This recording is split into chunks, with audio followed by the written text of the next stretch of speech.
नमस्कार कथामृत कार्यक्रम को मु डॉक्टर विबुध रंजन आपण मानकु स्वागत करुच्ची। मोहर अंधकार रे मनीष मोह मोह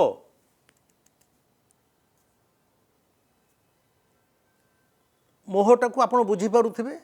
आमे अनेक समय महाभारतर कथा कहला बेले कहू पुत्र मोहरे धृतराष्ट्र अंध हो जाइथिले। पुत्र मोहरे आज मुझे मोहर कथा कहूँ ये आम समस्त जीवनर कथा किंतु कथा हूँ कौन जानती आम एते निजर दैनंदिन धाँ दौड़ जीवन भितर बुड़िकी रोचे ऑफिस चाकरी बेपार घर द्वार टीवी धुरंधर सिनेमा यात्रा खंडगिरी यात्रा ये खाली बुड़िकी रोचे छोट छोट कथा को आम धरी पारुने। छोट छोट जीवन छोट छोट कथा को जदि टिके आपण माने हृदयंगम करि पारंते ए जीवनटा बहुत सुंदर सरल हो जाता चिंतामुक्त हो जाता। से मोहर अंधकार रे मनीष मोहर अंधकार रे आमे समस्ते आज जी चलीचे। मोहटा हूँ गोटे अंधकार अंधकार रे जेमती दीपटे जलीदेले अंधकार चली जाए अंधार होईची दीपटे जलिला चलीज अंधार अबिकल सेमती किछि अंधकार एमिति अछि जहा आम शरीर को नुहे आम आत्मा को घेरी रही थाए। ये जो अंधकार धर मुझे स्टूडियो बस कहूँ चारिआड अंधकार ये अंधकारटा मो शरीर को घेरी रही किंतु एमिति किछि अंधकार अच्छी जोटा आम शरीर को नुहे आम आत्मा को घेरी रही थाए आम चेतना को घेरी रही थाए। अंधकार लक्षण कौन जानती समस्ते जानती ए विषय भावती नहीं। अंधकार लक्षण है आमको किछि दुष्यबनी दृश्य अदृश्य हो आपण घर भीतर बसुंती लाइन चलीगला अंधार हो गला आउ किछि दुष्यबनी जहाँ दुषुला से गोटा किछि दुष्यबनी सब अदृश्य हो गला एटा अंधार लक्षण। आउ गोटे अंधार लक्षण है अंधार रे आमको मार्ग दुसेनी रास्ता दुसेनी धर किटिमिट अंधार हो गला से घर भीतर बाहर हुए तो आम कांथरे माड़ हो जापरू दुआरटा दुषबनी कि रास्ता चलुचु रास्ता लाइट कटिगला हठात किटिमिट अंधार हो गला आम हुए तो गाड़ी मोटर भी माड़ हो तो अंधकार द्वितीय लक्षण है अंधार हो गले आमको मार्ग देखा जाएनी जीवनर मार्ग देखा जाएनी। तृतीय लक्षण है अंधकार अंधार रे आम क्या सहित हुए तो धोका हो जाइपारू। अबिकल सेमती है ये मोह मध्य गोटे अंधकार भली मोहटा को मध्य तुम्हें अंधकार सहित तुलना करि पारो कारण मोहरे आमे जहाँ कहू मोहरे आमे जहाँ चालू जहाँ आचरण करू उच्चारण करू सेगुड़ाक सबू अंधार रे घूरी बुलिला भली कहीं ना अंधार आखि न थाए अंधार भीतर आम देखिपारू कि ना अंधार आखि न थाए। मोह मध्य जेहेतु अंधकार तार मध्य आखि न थाए। मोहर अंधत्व है आध्यात्मिक अंधत्व गोटे अंधत्व हूँ कौन फिजिकाल मोर आखि ना मत दुसुनी किंतु आमको आखि अच्छी आमर जीवन अच्छी आखि अच्छी आम सबको देखिपुँ स्पर्श करूँ ऑफिस जापरु बेपार करूँ समुद्र कूल छेड़ा हो पड़ू मंदिर में जगन्नाथ को देखिपुँ रथ यात्रा रथ को टाणी पड़ू तथा आमर आखि अच्छी ताले मोहटा फेर अंधकार केमिति हैला मोहटा अंधकार एमिति हैला मोहटा भी गोटे अंधत्व जो अंधत्वटा हूँ आध्यात्मिक अंधत्व ए स्पिरिचुअल ब्लाइंडनेस ମୋହଟା ହେଲା ଗୋଟେ ଭାବ ଜଗତର ଅନ୍ଧତ୍ୱ। ଆଉ ଟିକେ ସରଳ ଭାଷାରେ ବୁଝେଇ ଦେଉଛି, ଗୋଟେ କାହାଣୀ କହୁଛି। ଗୋଟେ ଥର ଗୋଟେ ବିରାଟ ଧନୀ ଲୋକର କୋଠା ଘରରେ ନିଆଁ ଲାଗିଗଲା। କୋଠା ଘର ହୁତୁ ହୁତୁ ହେଇକି ଜଳି ଉଠିଲା। କୋଠା ଘର ଜଳୁଛି, ଧୂଆଁ ବାହାରୁଛି, ନାହିଁ ନଥିବା ନିଆଁ ଜଳୁଛି। ଯେମିତି ଆମ ଭୁବନେଶ୍ୱରରେ ଥରେ ଥରେ ଗୋଟେ ଗୋଟେ ମଲ୍ କି କୋଠା ଜଳିଯାଏ, କ'ଣ ନା 20ଟା ଦମକଳ ଆସିକି ପାଣି ଛାଡ଼ିକି 8 ଘଣ୍ଟା ହେଲାଣି ପାଣି ନିଆଁ ଲିଭୁନି। ସେମିତି ଜଣେ ଧନ୍ୟାଢ଼ ବ୍ୟକ୍ତିଙ୍କର କୋଠା ଘରେ ନିଆଁ ଲାଗିଗଲା। ନିଆଁ ହୁତୁ ହୁତୁ ହେଇକି ଜଳୁଛି। ପାଖ ଆଖର ପଡ଼ୋଶୀ ଲୋକମାନେ ଆସିକି ସବୁ ରୁଣ୍ଡ ହେଇଗଲେ। ସେ ଘରଟା ଯାହାର, ସେ ଛାତି ପିଟି କାନ୍ଦୁଛି। କାରଣ ତା ଜୀବନ ସାରା ସେ ଏଡ଼େ କୋଠା ଅଟ୍ଟାଳିକା ତିଆରି କରିଥିଲା। ତାରି ଆଗରେ ତାର ଏଡ଼େ ଅଟ୍ଟାଳିକା କୋଠା ସମ୍ପତ୍ତି ପାଉଁଶ ହେବାରେ ଲାଗିଛି। ଯେକୌଣସି ଲୋକ ଛାତି ପିଟି କାନ୍ଦିବ। କାରଣ ଆମ ସମସ୍ତଙ୍କର ଗୋଟେ ମାନସିକତା, ପ୍ରତିଟି ମଣିଷର, ମୁଁ ମୋ ଜୀବଦଶାରେ ନିଜର ଗୋଟେ ଘର କରିବି। କାରଣ ଘରଟା ହେଉଛି ତାର ପ୍ରତିଷ୍ଠାର ପରିଚୟ, ତାର ଅହଙ୍କାରର ପରିଚୟ, ତାର ସାମାଜିକ ଯଶ ସମ୍ମାନର ପରିଚୟ। ଯାହାର ଯେତେ ବଡ଼ କୋଠା, ସିଏ ଭାବେ ମୁଁ ଏ ଦୁନିଆରେ କେହି ଜଣେ। କୋଠାଟା ହେଉଛି ତାର ସାମାଜିକ ପ୍ରତିଷ୍ଠାର ବାହ୍ୟ ପରିଚୟ। କାରଣ ଯେଉଁ କୋଠାକୁ ନେଇ ସେ ମନ ଭିତରେ ଗର୍ବ କରୁଥିଲା, ଯେଉଁ କୋଠାକୁ ନେଇ ସେ କୁତୁ କୁତୁ ହେଉଥିଲା, ତାର ସେଇ କୋଠାଟା ବର୍ତ୍ତମାନ ନିଆଁରେ ଜଳିବାରେ ଲାଗିଛି। ତା ସମଗ୍ର ଜୀବନର ଯେଉଁ ଅହଙ୍କାର, ସାମାଜିକ ପଦପ୍ରତିଷ୍ଠା ସବୁ ପାଉଁଶ ହେବାରେ ଲାଗିଛି। ସେ ଛାତି ପିଟି କାନ୍ଦୁଛି। ଯେଉଁ ମଣିଷମାନେ ଏ ସମାଜରେ କିଛି ହେବା ପାଇଁ, ମୋର ଶବ୍ଦଟାକୁ ମାର୍କ କରନ୍ତୁ, କିଛି ହେବା, ଟୁ ବି ସମଥିଙ୍ଗ, ଟୁ ବି ସମଥିଙ୍ଗ, ମୁଁ କିଛି ହେବି। ଏଇ ମୁଁ କିଛି ହେବିଟା ହେଉଛି ସମାଜରେ ନିଜର ଅହଙ୍କାରକୁ ଦେଖେଇ ହେବା। ମୁଁ କିଛି ହେବି। ଯେଉଁମାନେ ଏଇ କିଛି ହେବା ପାଇଁ କିଛି ବାହାର ଜଗତ ଉପରେ ନିର୍ଭର କରିଥାନ୍ତି, ସେମାନେ ଜୀବନରେ ଦୁଃଖ ପାଇଥାନ୍ତି, ପୀଡ଼ା ପାଇଥାନ୍ତି। ଏଇ କିଛି ହେବା ପାଇଁ ଯେଉଁମାନେ ବାହାର ଜଗତ ଉପରେ ନିର୍ଭର କରିଥାନ୍ତି, ସେମାନେ ଦୁଃଖ ପାଇଥାନ୍ତି। କିଛି ହେବା ପାଇଁ ମାନେ ବାହାର ଜଗତ ମାନେ, ଧର ମୁଁ ଚାହୁଁଛି ମୁଁ ଗୋଟେ ଲେଖକ, ମୁଁ କିଛି ହେବି, ଦେଖେଇ ହେବି, ମୁଁ ଗୋଟେ ବଡ଼ ପୁରସ୍କାର ପାଇବି, କ'ଣ ତାହେଲେ ମୁଁ ବାହାର ଜଗତ ଉପରେ ନିର୍ଭର କରିବି। କେଉଁ ଅନୁଷ୍ଠାନ ମୋତେ ଗୋଟେ ପୁରସ୍କାର ଦେବ, ଫଳକ ଦେବ, ହେଲେ ମୁଁ କାଗଜରେ ବାହାରିବ ମୁଁ ସାରଳା ପୁରସ୍କାର ପାଇଲି। ତା ଅର୍ଥ ମୁଁ ଆଉ ଗୋଟେ ଅନୁଷ୍ଠାନ ଉପରେ ନିର୍ଭର କରୁଛି ମୋର ପଦ ପ୍ରତିଷ୍ଠାଟାକୁ ପ୍ରତିପାଦିତ କରିବା ପାଇଁ। ସିଏ ଯଦି ପୁରସ୍କାର ନଦେଲା ମୁଁ ଦୁଃଖ ପାଇଲି। ଛୋଟେ ଉଦାହରଣ, ମାନେ ଆମେ ଜୀବନରେ କିଛି ହେବା ପାଇଁ ବାହାର ଜଗତ ଉପରେ ଯଦି ନିର୍ଭର କରୁ, ତାହେଲେ ଆମେ ଦୁଃଖ ପାଉ, ପୀଡ଼ା ପାଉ। କାହିଁକି ନା ବାହାର ଜଗତରେ ଆମେ ଯାହା ଦେଖୁଛେ, ବାହାର ଜଗତ ଆଖି ଖୋଲିଲା ମାତ୍ରେ ଯାହା ଦେଖୁଛେ, ଏଇଟା ହେଲା ବାହାର ଜଗତ। ବାହାର ଜଗତ କୌଣସି ଜିନିଷ ଚିରସ୍ଥାୟୀ ନୁହେଁ। ବାହାର ଜଗତଟା ହେଉଛି କ୍ଷଣସ୍ଥାୟୀ। Nothing is permanent in this outside world. Everything is temporary. ବାହାର ଜଗତ ସବୁବେଳେ ଜଳିବାରେ ଲାଗିଛି।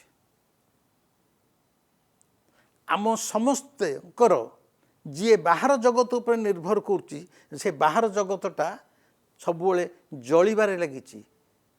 ବାହାର ଜଗତ କେତେବେଳେ ଚିରସ୍ଥାୟୀ ନୁହଁ, ବରଂ କ୍ଷଣସ୍ଥାୟୀ। ବରଂ କହିବାକୁ ହେବ ବାହାର ଜଗତଟା ପ୍ରତି ମୁହୂର୍ତ୍ତରେ निआ उपरे ही छिड़ा होइछि जे कौन मुहूर्त से जलिकी पाउंस हो जाई पारे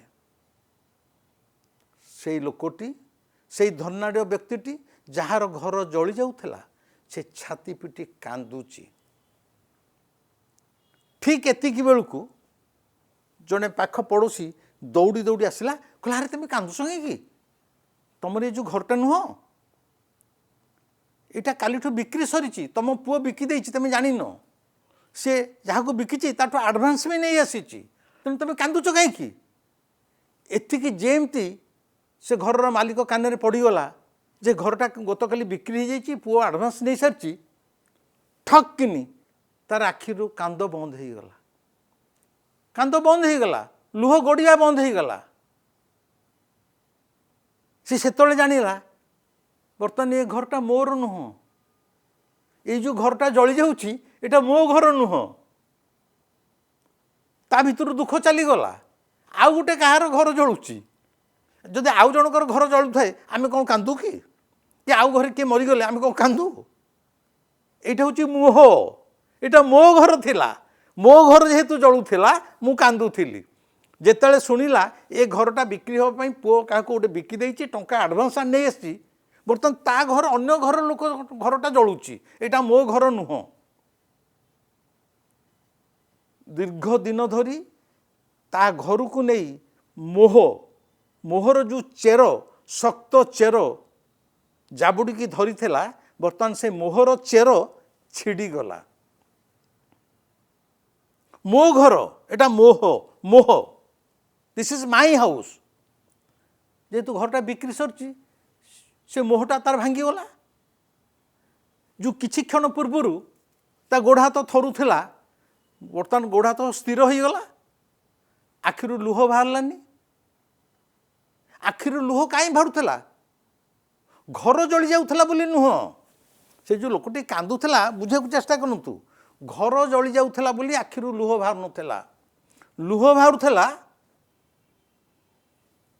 मोर जली जाऊला मोर ए घर मोर मोह आखिर लुह बाहर नाला घर जली जाऊला बोली आखिरू लुह बाहरुला मोर जली जाऊला बोली जेतले शुणिला ए घरटा बिक्री सरी आडभांस निया हो जाइए ता मुहर हस फुटी उठिला लुह बंद हो गला कहीं ना बर्तमान मोर आ जलु नथिला जलुला तार ए मोरटा हूँ मोह बर्तमान घर जलुची तार एवं सी से समय छिड़ा हो हसिकी कहूँ माने बर्तमान ता घर नुह घर बिक्री सरी टंका भी पाई जाइछंती तो अन्य घर जलुची जो घरटा मोर बोली भाविकी से मुंड पिटी कांदुला जेतले जानिदेला घरटा बिक्री सरची ता मोह तुटीगला मोरटा आउ जलुनी तार जलुची से हसिके कहूँ ईश्वर जहाँ करती प्राणीर मंगलपाई तांकर इच्छा पूर्ण हो से सांगे सांगे फिलोसफर हो गला दार्शनिक हो गला क्या निज घर तो जलुनी ईश्वर जहाँ करती प्राणीर मंगलपाई ईश्वर की इच्छा पूर्ण हो अरे बाबू जिते तू जान नु घरटा बिक्री होती कांदुलु से जान नु ईश्वर जहाँ कहती प्राणीर मंगलपाई ईश्वर की इच्छा पूर्ण हो ना मोहटा ता सहित जलुला घर प्रति जो आसक्ति आटाचमेंट मोर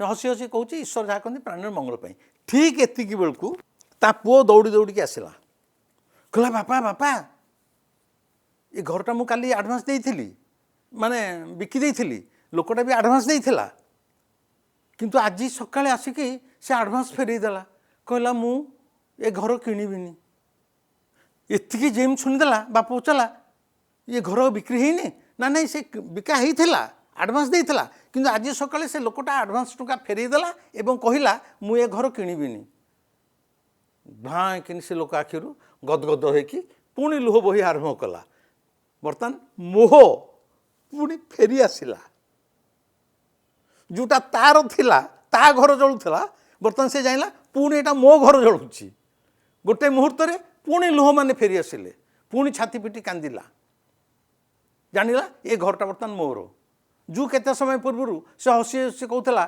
ईश्वर जहाँ करती प्राणीर मंगल पाई सबू तारी इच्छा पूर्ण हो से देखिला ए घरटा बर्तमान मोर घर आ बिक्री हैनी एडवांस फेरी दि जाइए पुणी मोह ताको माड़ी बसिला बर्तमान पुणी से मोरटा जलुला यही है आम मानकर जीवनर अवस्था आमे माने समस्ते मोहग्रस्त मोहरे ए मोह आमको चिंतारे पकाए यही मोह आमको निम्नगामी कराए यही मोह आमको भूल रास्तारे निए यही मोह आम जीवनर पतनर कारण यही मोह आमर दुर्दशार कारण श्रीकृष्ण गीतारे जहाकू मोह बोली कहउचंती बुद्ध ताकू कहउचंती तृष्णा कृष्णकर गीतारे मोह शब्दटा बुद्ध कहउचंती एटा होची तृष्णा माने शोष आमे संसार रे आमर प्रबल शोष तृष्णा ना शब्द जहा दियो ताकू मोह कुह तृष्णा कुह कि जहा भी कुह सेथिरे कौन सी फरक पड़िबो नाही जेते बेल जाए ये मोहटा कौन ना मोहर गुणधर्म है जहा मोर नुहे मोहटा कौन माने व्हाट इज दिस मोह मोह है जहा मोर नुहे सेटा मोर भली प्रतीयमान हब मो घर अरे घरटा तोर केमती हम ये जो भूमि उपरे मु घर तोली मु नथिला बेले ए भूमि थिला मु जेतले संसार नथिबी ए भूमि थिबो यही भूमि रे जेतले मु घर तोलिली से भूमिटा जो भूमि को मु किनिली बोली भाबुची से भूमि केतले जानी पारुनी एटा केतबेले आउ कहार हो गला बोली मोह हैला जहा मोर नुहे ता मोर बोली प्रतीयमान हब घरटा जदि मोर मरला बेलू तो मो सांगे जाता जाऊनी ये रही जाऊँगी तार से घर भी मोर नुह यहीटा हूँ मोह मो घर मो जमीबाड़ी मो जमीबाड़ी की जड़े माड़ी बसी मो घरटा को जड़े माड़ी बसी यहाँ हूँ मोह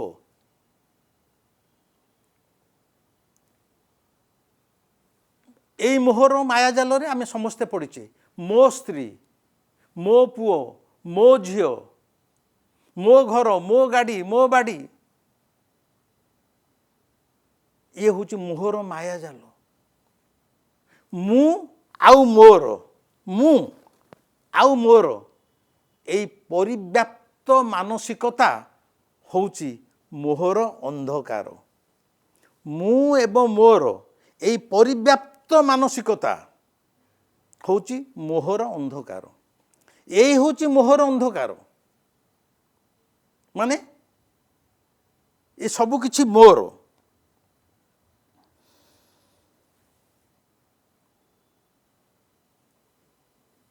यही अंधकार रे जी पड़िला मोहर माया रे जी पड़िला तार आखि थाउ थाउ मध्य से अंध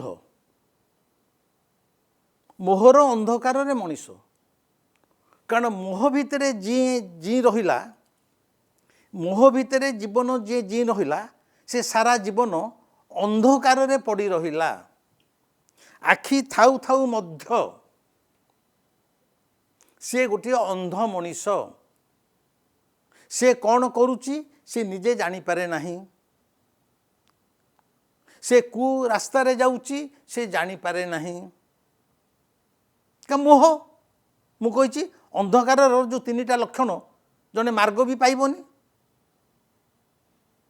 धर जने युवक कौन से को युवती को प्रेम करुची प्रेम है अंध एवं से प्रेमटा मध्य गोटे आसक्ति गोटे मोह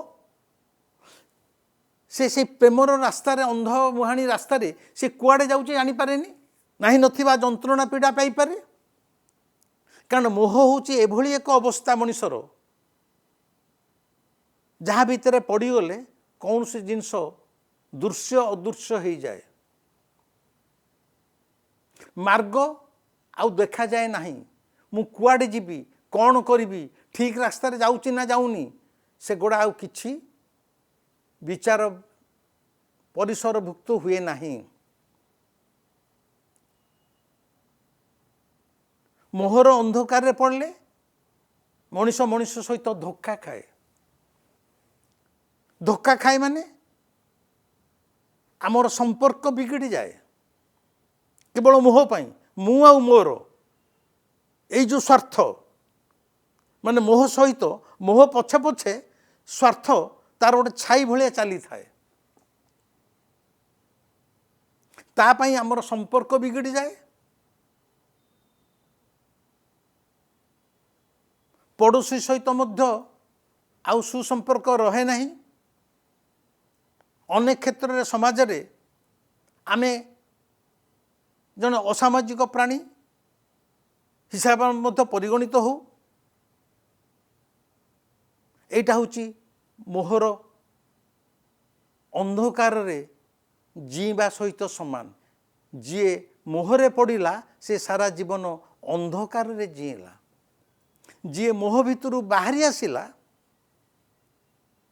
सी आलोक रे जीला।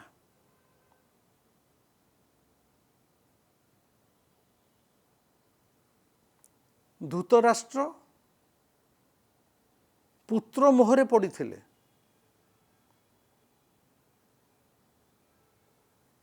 एई जो महाभारत लिखाई जे धृतराष्ट्र अंध थिले ताहा एक सांकेतिक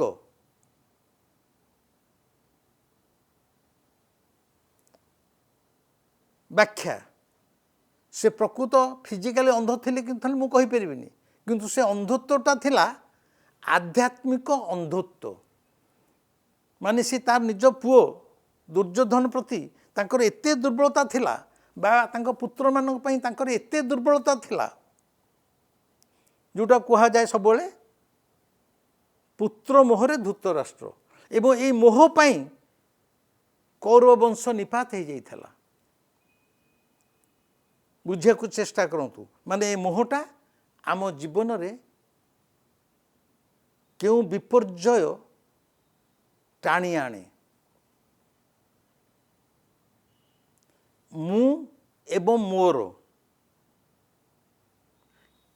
एई जो धारणाटा जदि बदली गला ताहले तुमे से अंधत्वरु बाहरी आसिल।